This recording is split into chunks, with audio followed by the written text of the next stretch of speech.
오늘 본문의 말씀을 중심으로 성령의 기름 부으심에 관하여 같이 한번 생각해 보고자 합니다. 금요 성령 기도에 오신 모든 분들을 주님 이름으로 뜨겁게 환영합니다.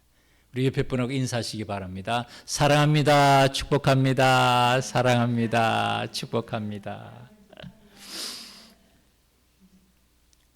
오늘 본문의 말씀이 요한 1서입니다. 요한 1서는 사도 요한이 썼어요. 사도 요한이 쓴 성경은 5권입니다. 첫 번째로 요한복음을 썼죠. 마지막으로 요한계시록을 썼어요. 그 다음에 요한 1서, 2서, 3서 딱 5권을 썼어요. 놀랍게도 성령에 관한 가장 많은 말씀이 어디 있을까요? 사도 요한의 글에 있어요. 요한복음, 특별히 요한복음에 보혜사 성령에 관한 글이 집중적으로 되어 있습니다. 요한복음을 보면 좀 특이한 느낌이 들지 않습니까? 사복음서하고 요한복음은 다르다는 건 알고 계시죠? 마태, 마가, 누가복음은 공관복음이라 같은 관점을 가진 복음인데 요한복음은 공관복음이라 부르지 않습니다. 전혀 다른 복음이에요. 제 아내도 그러는데 자기는 요한복음이 제일 좋대요. 왜냐하면 요한복음에는 직접 기독론이 가장 많이 등장합니다. 나는 생명의 떡이라, 나는 길이요 진리요 생명이라, 나는 양의 문이라, 7가지 자기 선언이 명확하게 선포된 것이 요한복음이에요. 직접 기독론, 나는 누구라, 에고 에임이라는 구조인데 그 매우 중요합니다. 예수님이 자기 자신이 누군지를 바르게 선포하신 거예요. 바로 선포하신 거예요. 그래서 사실은 신약학자들도 마지막 원숙기에 공부하는 것이 요한복음입니다. 그런데 오늘 요한 1서도 사도 요한의 글인데 요한 1, 2, 3서는 짧아요. 1서만 5장으로 구성이 되고 요한 2서, 요한 3서는 한 장입니다. 다. 그리고 요한 1서 가운데 오늘 본문에서 특별히 기름 부음이라는 말이 많이 나옵니다. 성령의 충만함, 보혜사 성령, 그리고 기름 부음이라는 말은 사도 요한이 집중적으로 사용합니다. 오늘 말씀을 전체적으로 제가 핵심적인 말씀은 기름 부음인데 이 말씀 전체가 중요해서 간단하게 한번 살펴보면 먼저 그가 우리에게 약속하신 것이 뭡니까? 사도 요한이 말하죠. 영생, 영원한 생명이라. 내가 이것을 너에게 쓰는 것은 너희로 하여금 너희 안에 영생이 있음을 알게 하려 하심이라. 구원의 확신입니다.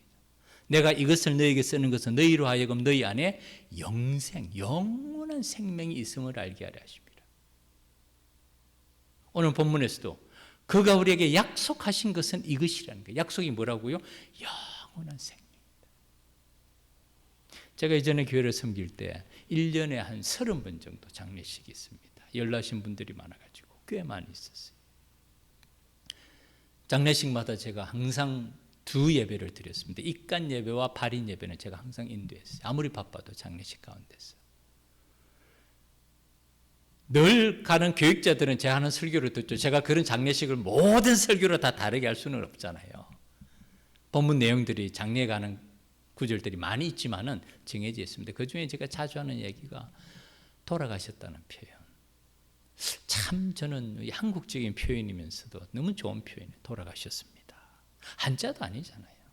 소천하셨습니다. 별시하셨습니다. 다 영어 한자죠. 근데 돌아가셨다는 건 순수한 우리말이에요. 우리 선조들이 뭘 알았기에 돌아가셨다고 표현했을까? 어디로 돌아가셨다는 겁니까? 아버지의 집으로. 아버지의 집으로. 사도 요한이 그러지 않습니까? 내 아버지 집에 거할 곳이 많도다. 내 아버지 집에 거할 곳이 많도다. 아버지의 집으로 돌아가셨는데 그곳은 우리가 온 곳이 영원한 우리의 집입니다. 여행을 하다가 등산을 가다가 텐트 쳐놓고 2박 3일 그 힘들어도 지낼 수 있습니다. 왜냐하면 이게 텐트 생활이 영원하지 않으니까 좀 있으면 다 보따리 싸가지고 집으로 갈 거잖아요. 등산은 힘듭니다. 캠핑도 힘들고 그렇지만은 재밌어요. 왜냐하면 집으로 갈 거니까. 그런데 거기서 영원히 산다. 이건 골치 아파집니다. 이 땅의 삶도 얼마나 크고 작은 일이 많아요. 얘기치 못한 일이 얼마나 많아요. 다미 씨가 감기가 걸리고 싶어서 걸렸겠습니까? 얼마나 힘들었겠어요. 수액을 맞고 약을 맞고 해도 힘들어요. 감기 한번 걸리면 몸의免疫체계가 완전히 떨어지면 정말 기르기 시작. 다른 방법 없습니다. 그때는 쉬어야 돼요. 진짜. 그때는 쉬어야 돼요. 오늘도 우리 권사님 장로님 병원에 다녀오셨지만 예기치 않은 일을 정말 우리가 만납니다. 우리 힘을 할 수 있는 일이 할 수 없는 일이 많이 있습니다. 그렇지만 이 모든 일은 끝이 있습니다.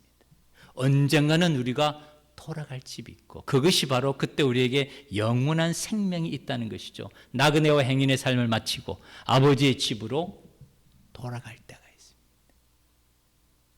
지금 우리가 100년 뒤에 이 자리에 남아있을 사람이 한 사람이라도 있습니까? 아무도 없어요. 역사가 보여줍니다.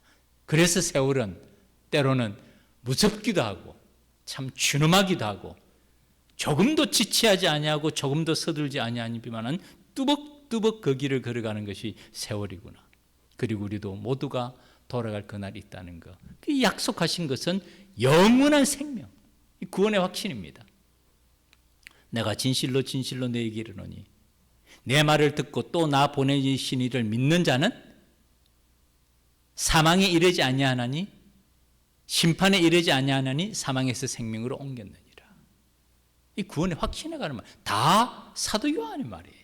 요한복음의 말씀이고 요한 1서 말씀, 내가 이것을 너에게 쓰면 너희로 하여금 너희에게 영생이 있음을 알게 하라 하심이라. 요한 1서 5장에 나오는 말씀이죠.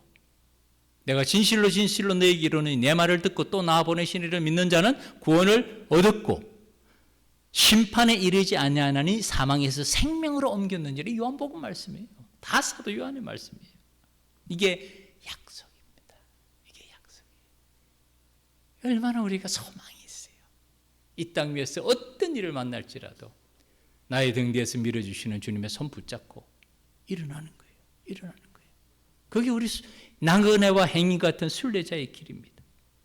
두 번째 여기서는 사실 제가 빨간 걸로 표시해놨습니다. 미혹하는 자들에 관하여 너희는 미혹하는 자들. 말씀드렸죠. 미혹이라는 단어가 제일 많이 나타나는 단어는 요한계시록이에요. 그리고 지금 우리가 요한계시록의 아시아 7교회 중에 두아디라 교회 자칭 선지자라는 여자 이세벨이 내 종을 가르쳐 꿰어 음행하게 하고 우상숭배하고 하고 그 꿰어라는 말이 미혹하다는 뜻이에요. 같은 뜻이에요. 미혹은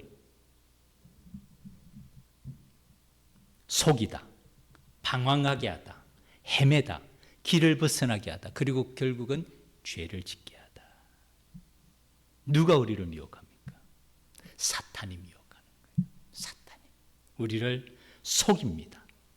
거짓으로 속이고 방황하게 하고 헤매게 하고 길을 벗어나게 하고 결국 죄를 짓게 하는 거예요. 자칭 선지자라는 여자 이세벨이 내 종을 가르쳐 꿰어 미혹했다.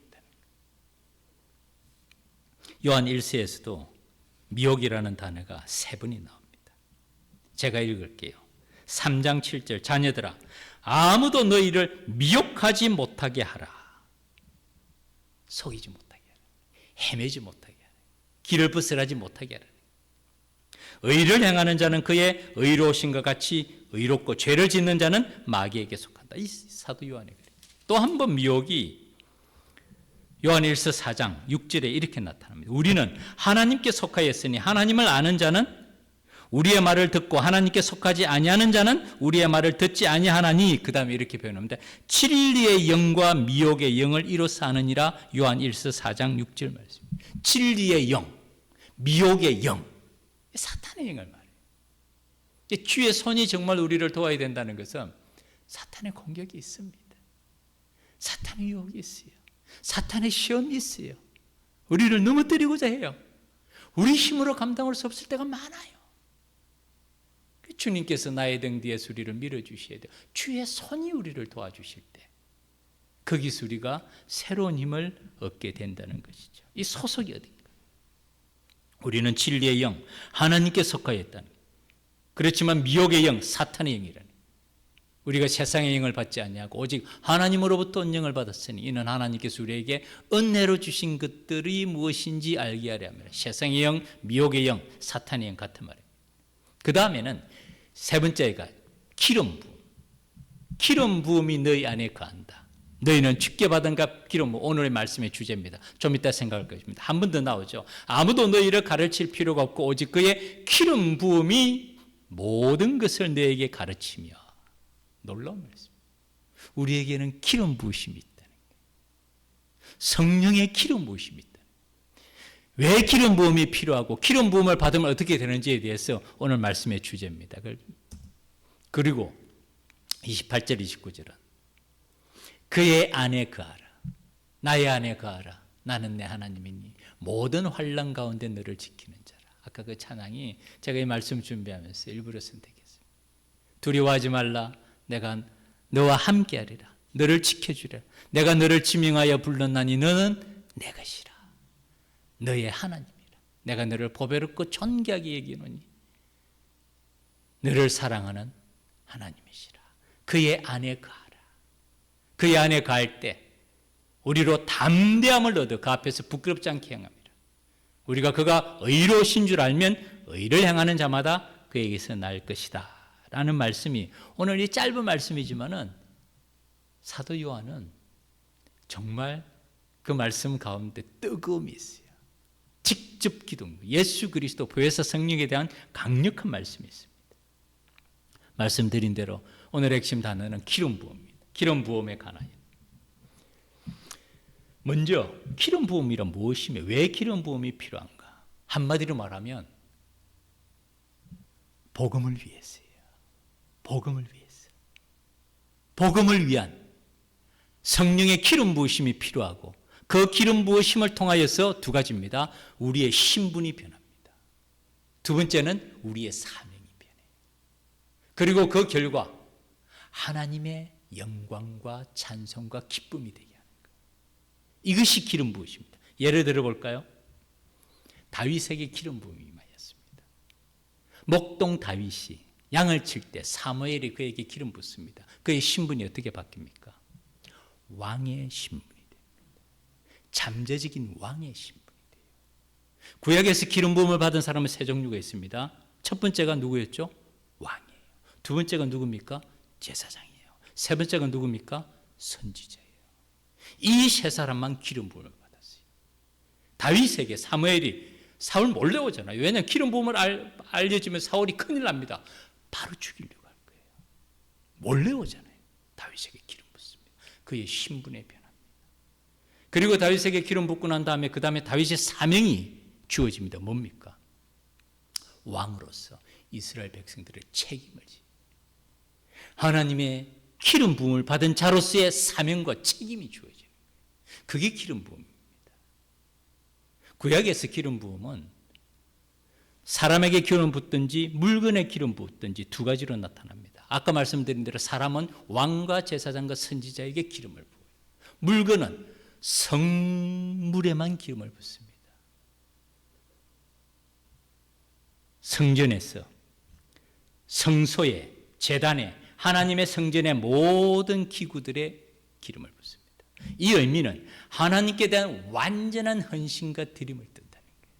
그때 기름을 붓습니다.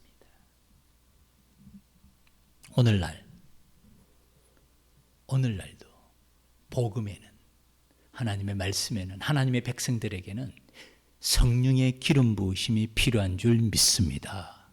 초대교회나 지금이나 별 차이 없어요. 초대교회 우리가 지금 살펴보잖아요. 에베소 교회, 에베소 지역이 뭡니까? 사도행전에 나오죠.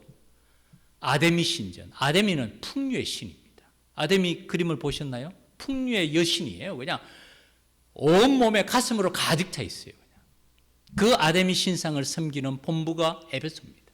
얼마나 구리장색들의 그런 길드 조직이 강합니까? 사도 바울도 거기서 죽을 뻔하잖아요. 버가모, 사탄이 버글버글한다고 그랬죠. 에스클레피오스, 4대 수호신 가운데 의술의 신. 지금도 의사들이 뱀의 상징을 하는 게 바로 에스클레피오스입니다. 그리고 버가모 교회 자체가 세라피스라는 신전 위에 세워진 교회예요. 전에 세라피스라는 신전으로 쓰던 교회를 버가모 교회로 사용해요. 그래서 사탄이 버글버글합니다. 얼마나 초대교회, 두아디라 교회도 마찬가지죠. 자칭 선지자 여자 이세벨. 초대교회만 우상숭배와 이방 종교와 음행이 가득했습니까? 그 당시의 우상숭배는 아시죠? 비너스 신전에서의 사제들이 고린도에 있었던 비너스 신전에 여사제가 1000명이 넘는데 신전 의식이 엄행이었어요. 로마는 쾌락의 제국이었습니다. 지금도 폼페이의 유적들을 발굴해 보면 입이 떡 벌어질 만큼, 지금은 그래도 도덕성이라는 게 있는데 그 당시에는 그런 것도 없었어요. 그런 우상 숭배와 이방 종교와 음행이 가득한 곳이 초대교회였고, 그때 복음의 전파가 됐는데 여러분 지금은 다르다고 생각하세요? 제가 자료를 조금 준비해 봤습니다. 2023년 통계입니다. 개신교 교회 출석자 비율이 10.6% 정도 지금 된다요. 엄청나게 줄었어요.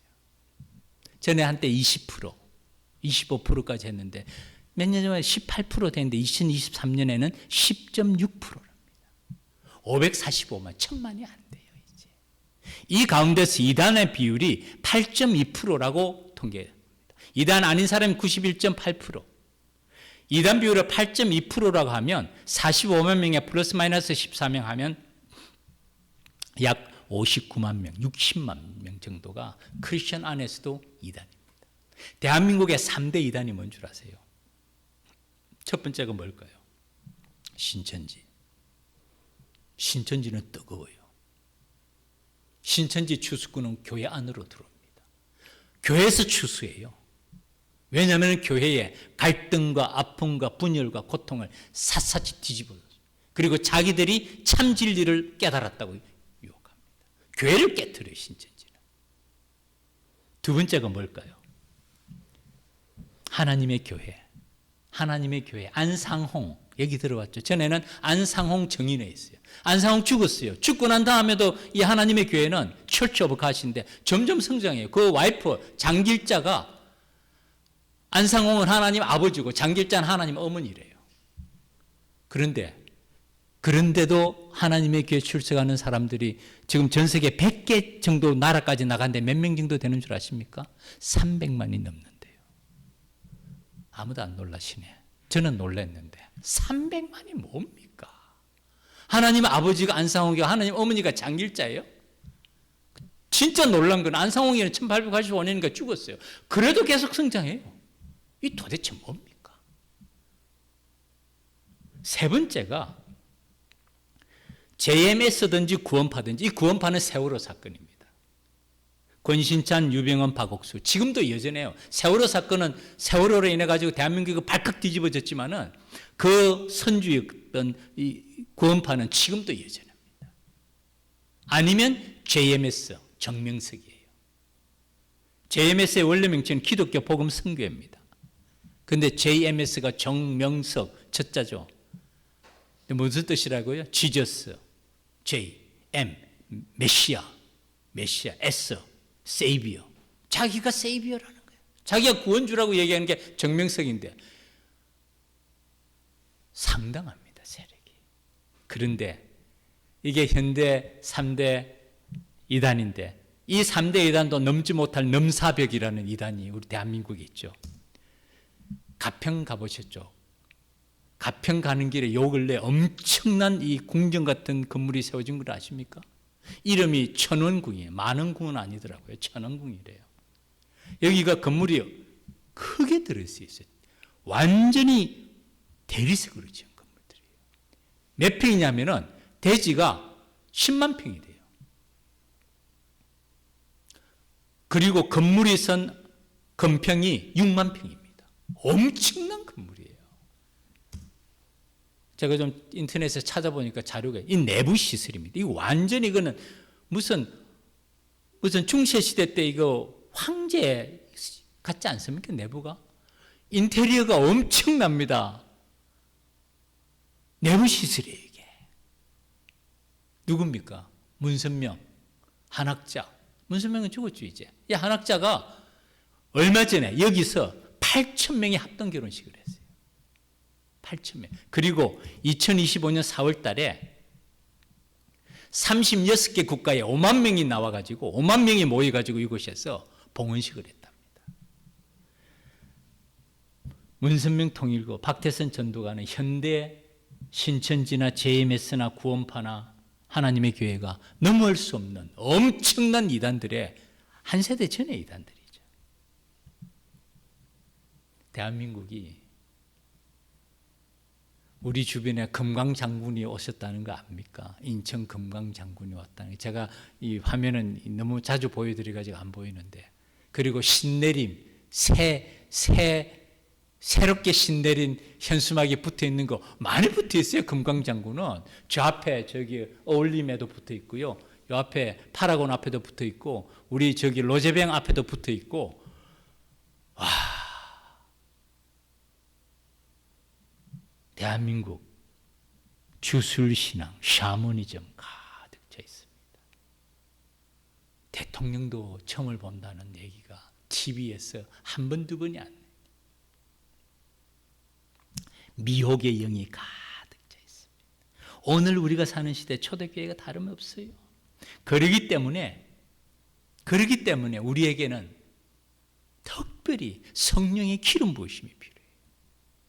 성령의 기름 부으심, 주의 손이 함께 하셔야 됩니다. 말씀드렸죠. 사도행전의 역사를 제가 다시 보니까 딱 두 가지 특징이 나타납니다. 사도행전은 표적과 기사의 글이에요. 복음이 전파되는 곳에는 성령의 나타나심이 표적과 기사로 나타납니다. 그리고 이게 영적인 싸움이기 때문에 박해와 환난 가운데서 복음이 계속 전파되는 게 사도행전의 역사입니다. 왜 복음이 전파되는 곳에 표적과 기사가 나타날까요? 우리 힘으로 할 수 있기 때문에.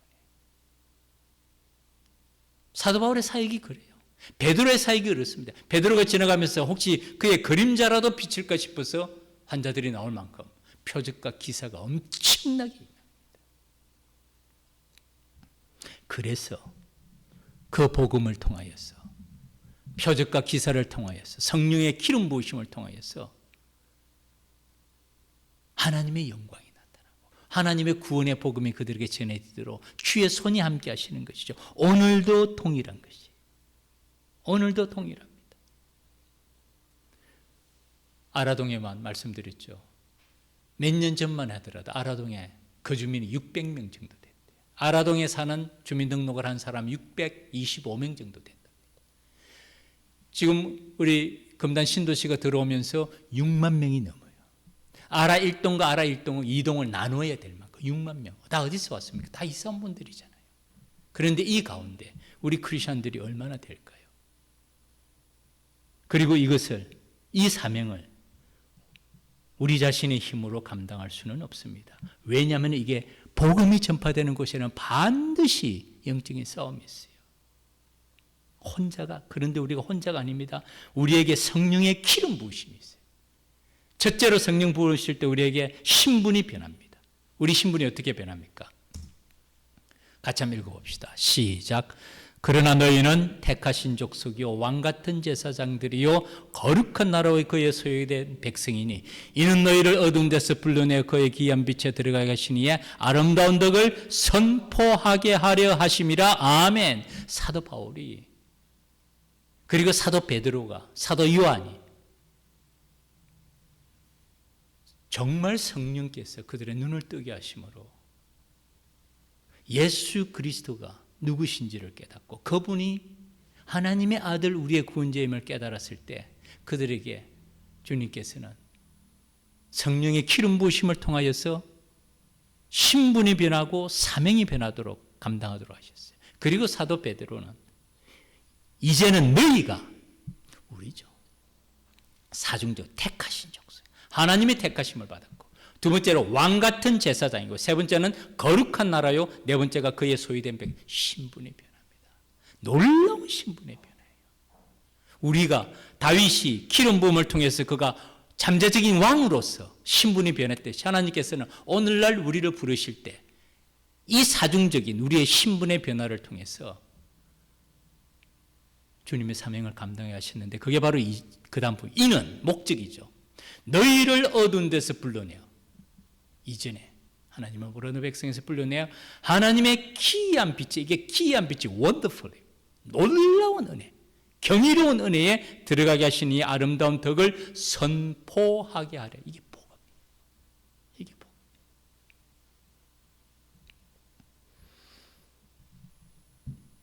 말씀을 맺겠습니다.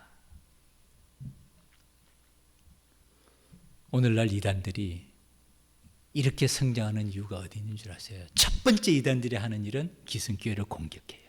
말씀드렸죠. 신천지만 공격하는 게 아닙니다. JMS도 마찬가지고 하나님의 교회도 마찬가지고 구원파도 마찬가지. 구원파 질문 알잖아요. 언제 구원받았습니까? 사람이 언제 맨날 몇 시에 구원받았냐? 구원파의 질문은 여전해요. 구원의 확신이 있습니까? 언제 구원받았습니까? 맨날 몇 시 어디서 구원받았습니까? 그렇게 묻는 게 아니에요. 구원은 그렇게 임하는 게 아니고. 그런데 그렇게 공격을 합니다. 첫 번째로 이단들은 기성교회를 공격해요. 오늘날 기성교회 공격하면 어떻게 될까요? 너무 취약점이 많아요. 너무 갈등과 분열과 아픔과 고통이 정말 기성교회에 너무 많아요. 예배 가운데도 그 예배를 지탱하고 있는 교회의 하부 구조가 있습니다. 그리고 그 교회를 이끌어가는 상부 구조가 있어요. 정말 보이지 않는 많은 부분들이 너무너무 안타까운 부분들 같습니다. 이단들은 기성교회를 공격하는데 오늘날 기성교회는 너무 안타까운 모습이에요. 두 번째 이단들이 주장하는 게 뭔 줄 아십니까? 구원은 우리에게만 있답니다. 신천지가 그렇잖아요. 14만 4천. 구원은 우리에게만 있는 거예요. 구원파도 구원은 우리에게만 있는 거예요. JMS도 자기가 지저스 메사이아 세이비어라는 거예요. 하나님의 교회도 마찬가지입니다. 안상홍이가 하나님 아버지고 장길재가 하나님의 어머니예요. 자기들에게만 구원이 있다고 해요. 영지주의자들이에요. 자기들이 영적인 지식을 가지고 있고 이 영적인 엘리트로서 하나님의 올바른 구원을 자기들이 가지고 있다고 주장하면서 많은 사람들이 거기 넘어가는 거예요. 이게 미혹의 영이 아닙니까? 이게 미혹의 영 아닌가요? 그런데 기름 부음을 받은 백성들, 신분이 변하고 사명이 변하고 그 다음에는 눈을 뜹니다. 놀라운 말씀이 뭔 줄 아십니까? 이 말씀만 소개하고 말씀을 맺겠습니다.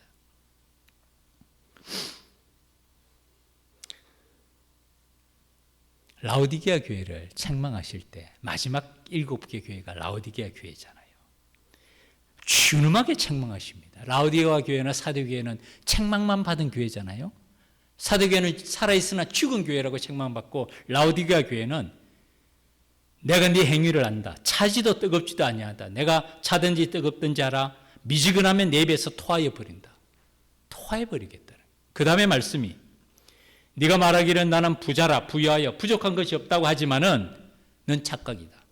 곤고한 것, 가련한 것, 가난한 것, 눈먼 것, 벌거벗은 것을 알지 못한다. 네 참상을 알지 못한다. 네 실상을 알지 못한다는 준엄한 책망입니다. 그 다음에 말씀이 너를 권하노니 내게서 불로 연단한 금을 사서 부유하게 하고 흰옷을 사서 입어 벌거벗은 수치를 보이지 않게 하고 그 다음에 말씀이 안약을 사서 눈에 발라 보게 하라. 이 안약을 사서 눈에 발라 보게 하라는 이 표현이 기름 부음을 받아서 네 눈을 뜨라는 말씀이에요. 기름 부음을 받아서 네 눈을 뜨는 어노인팅이라는 단어가 여기에 나옵니다. 안약을 사서 발라. 어노인팅. 기름 부음을 받아서 네 시각이 열려져서 네 자신의 참상, 비참한 모습을 보라는 뜻이에요. 이게 성령의 기름 부으심. 기름 부으심을 받을 때 그의 영적인 눈이 열려지고 자기 자신의 이 비참한 모습을 볼 수 있게 된다는 것이에요. 하나님께서 우리에게 오늘도 성령의 기름 부으심을 부어주셔서 우리의 신분이 변하고 왕같은 제사장, 택하신 족속, 거룩한 나라, 그의 소유가 돼. 그 다음에 사명이 주어집니다.